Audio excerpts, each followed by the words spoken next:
Hey everyone, how's it going? Today, I've got 6 eerie stories about supernatural encounters during mountain rescues. If you're planning a mountain climb, make sure to have a buddy and stick close to the group, or else you might encounter the most unforgettable horror of your life. Black-eyed man.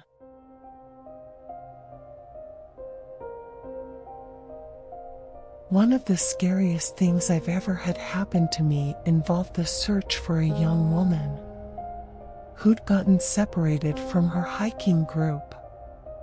We were out until late at night because the dogs had picked up her scent. When we found her, she was curled up under a large rotted log.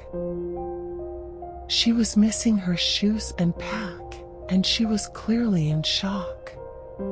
She didn't have any injuries, and we were able to get her to walk with us back to base ops.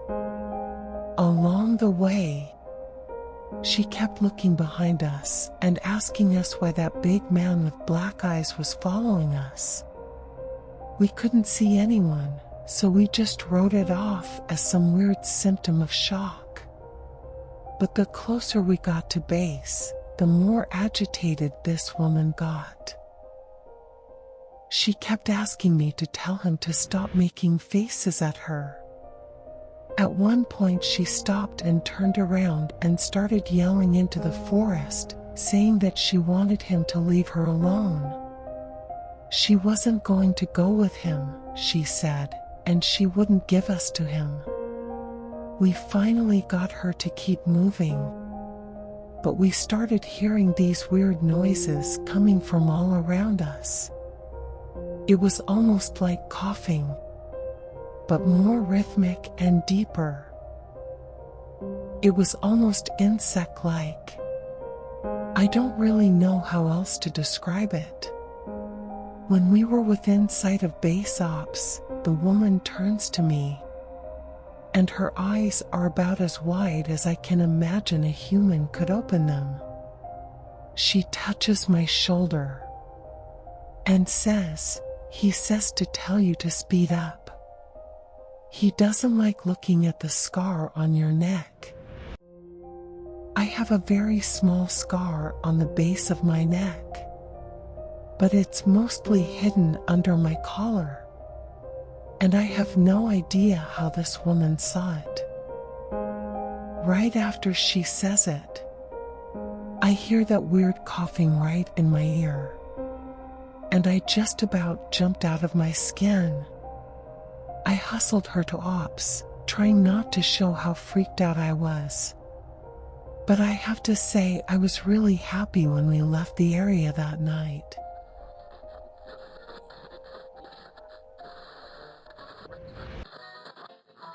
The dark mimics.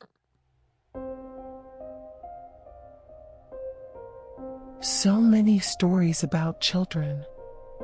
So many of them going missing and turning up in caves, wedged in between impossibly tight spaces. So many of them found on mountain peaks or at the bottoms of sheer gullies. Missing shoes, missing socks, or found with both in perfect condition despite them being miles and miles away from where they vanished. So many stories of black-eyed people wandering around the woods and calling out in the night, mimicking the sound of running water or a bobcat screaming. One man in particular goes to every news station he thinks will listen to him and tells the same story. He was deer hunting, had camped out in a very remote area, and woke up because something was scraping against his tent. He thought it was a raccoon or a fox, until the thing pressed its face against the door of the tent, at which point he could very clearly make out a human nose and mouth. He kicked at it, but it leaped back and was gone by the time he opened the tent flap, gun at his side. He fired 2 warning shots, and when the sound had faded, he heard a snap behind him. A man was standing at the edge of the campsite. This man was not wearing any clothing, but he also didn't possess any kind of human flesh. As this hunter described it, the man was made of some kind of amalgamation of raw meat and hair, as if someone had scooped up roadkill and molded it into the vague shape of a man. The face was lumpy and only a rough approximation of a human face. The thing opened its lopsided mouth, and from it came the sound of the gun the hunter had fired. It did this twice, before mimicking the sound of the tent zipper and fleeing into the night.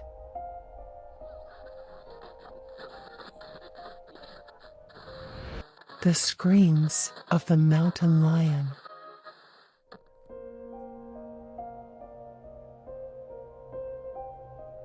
They were out doing a recon for mountain lions because there had been several reports of sightings in the last couple of days. One of our jobs is to scout out the areas where these animals are seen to ensure that if they are in the area, we can warn people and close off those trails.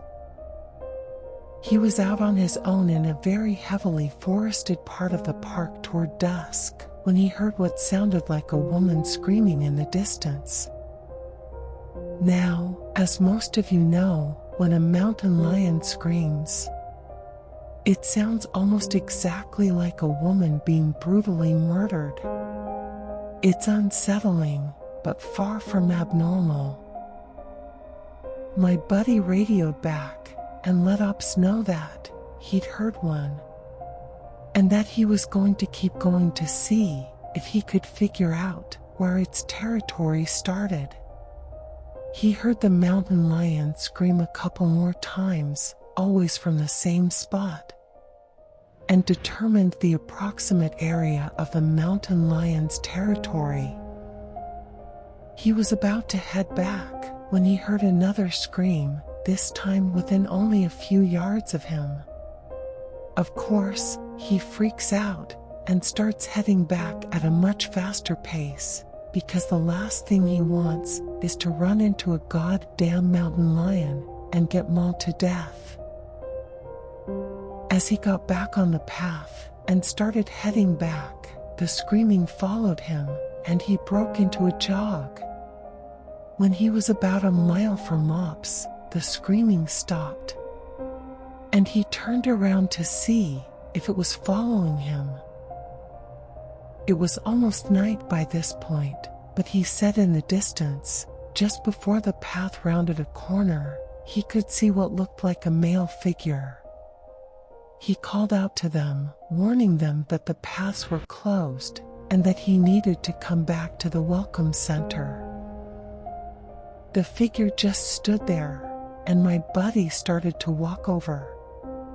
When he was about 10 yards away, the figure took, as he described, an impossibly long step toward him, and let out the same scream my buddy had been hearing. My buddy didn't even say anything. He just turned and sprinted back to ops, never looking behind him. By the time he got back, the screaming had moved back into the woods. He didn't mention it to anyone else, just said that there was a mountain lion in the area and that they would need to close those paths until the animal could be located and moved.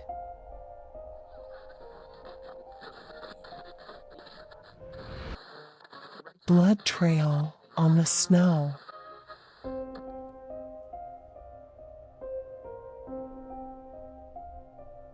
The other traumatic story Kate told me that stood out in my mind was one that happened when she was a rookie. Her team got a report of an experienced climber who hadn't come home the previous day. His wife was convinced that something bad had happened because he'd never failed to come home on time. They went out looking for him and had to climb what sounded like some very technically challenging parts of the mountain. They got to a relatively flat area, and Kate started seeing blood in the snow. She followed the trail, and as she went, she started seeing little bits of tissue. She wasn't sure exactly what body part it had come from, but the farther she followed it, the more there was.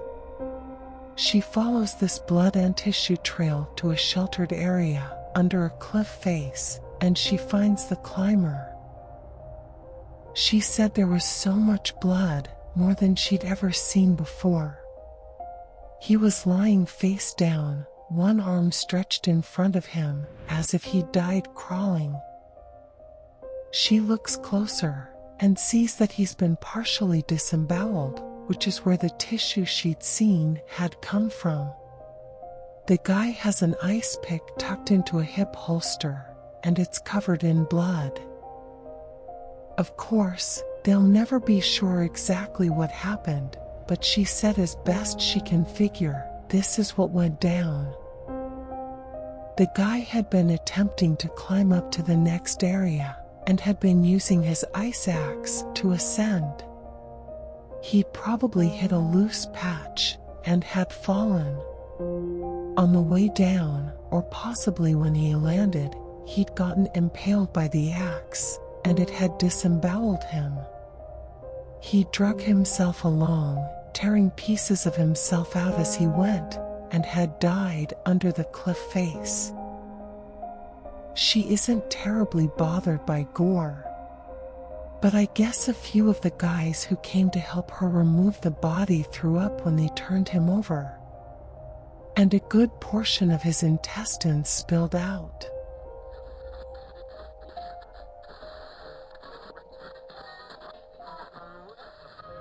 The Frozen Boy.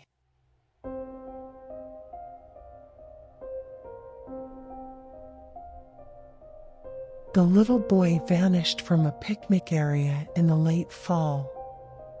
In addition to the mental disability, he was also physically handicapped, and his parents explained over and over that he simply could not have vanished. It was impossible. Someone had to have taken him. My buddy said they searched for this kid for weeks, going miles out of the accepted range. But it was like he'd never been there. The dogs couldn't pick up his scent anywhere, not even in the picnic area where he'd apparently vanished from. Suspicion fell on the parents, but it was pretty clear that they were devastated and hadn't done anything sinister to their kid.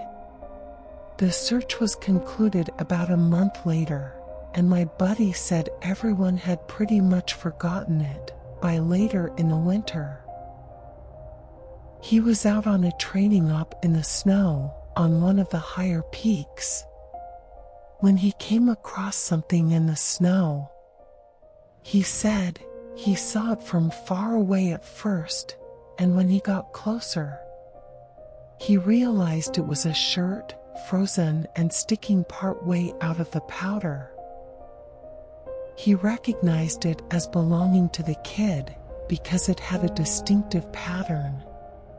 About 20 yards away, he found the kid's body laying partially buried in the snow. My buddy said there was no way the kid had been dead for any more than a few days, even though he'd been missing for almost 3 months. The kid was curled around something, and when my buddy brushed off the snow to see what it was, he said he almost couldn't believe what he was seeing. It was a big chunk of ice that had been carved crudely to look sort of like a person. The kid was holding it so tight that it had frostbitten his chest and hands, which my buddy could tell even with the decay that had taken place. He radioed the rest of the crew, and they took the body off the mountain. Now, he recapped all of this for me, and to put it simply, there was no way this kid could have both survived for almost 3 months on his own or have gotten to this peak. There was no physical way this child could have walked almost 50 miles and ended up on the top of a goddamn mountain. To top it off, there was nothing in the kid's stomach or colon. Nothing, not even water. It was like, my buddy said, the kid had been taken off the face of the earth, put in suspended animation, and dropped on this mountain months later, only to die of exposure. He's never really gotten over that one.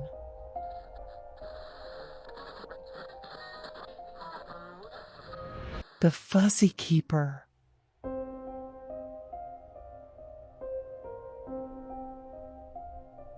Kate tells me about how, when she first started, there was a case that got a lot of attention in the media. A family had been out berry picking in an area of the forest very close to the entrance of the park. They had 2 little boys, both under the age of 5, and at some point during the day, one of them vanishes. There's an absolutely massive search, and they find absolutely nothing. It's another of those cases where it's like the kid was never there in the first place. The dogs just sit down and don't pick up on anything. No trace of the kid is found. The search goes on for about 2 months, but is eventually called off. Fast forward to 6 months later. The family comes back to place flowers at a memorial that's been set up there for the kid. They bring their other son.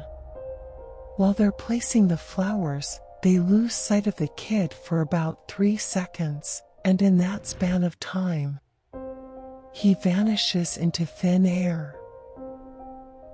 Now obviously, the parents are beyond devastated. It's awful enough to lose 1 child, but to lose 2 is beyond imagining. The search is huge, one of the largest in state history. There are about 300 volunteers combing every inch of this park, looking for the kid. But again, there's no trace of him. The search goes on for about a week, with people looking miles from the part of the park he vanished from. And then, almost 2 weeks later, a volunteer almost 15 miles from the designated search area radios in that he's found the kid. They assumed that the kid was dead, but the volunteer says, he's not only alive, he's in good shape. Kate and her team go out to recover the kid, and when they get there, she can't believe that this is the kid that's been missing. His clothes are clean, there's no dirt on him anywhere, and he doesn't appear traumatized. The volunteer says he found the kid sitting on a log, playing with a little twig bundle that's bound together with some old rope. Kate asks him where he's been, who he was with for those 2 weeks.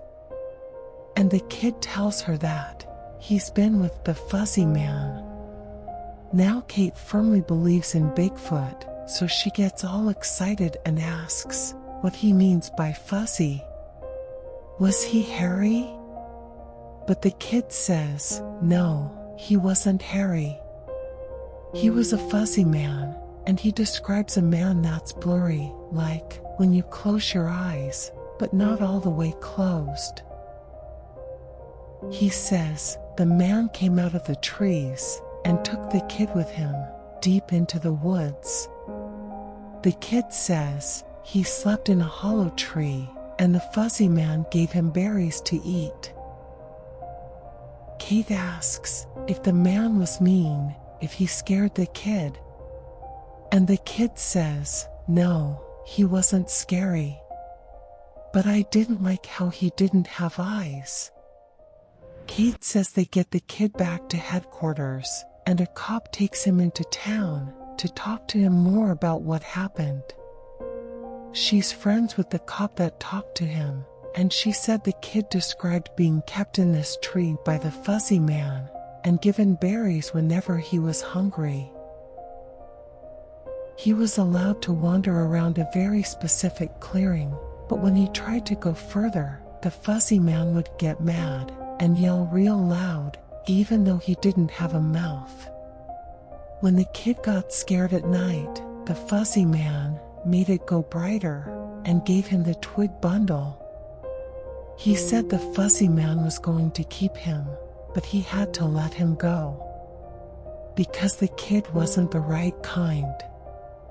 He either can't or won't elaborate more on that. The cops are just sort of left scratching their heads, and the search for his brother is renewed with no results. The kid has no idea where his brother might be, and they never find him.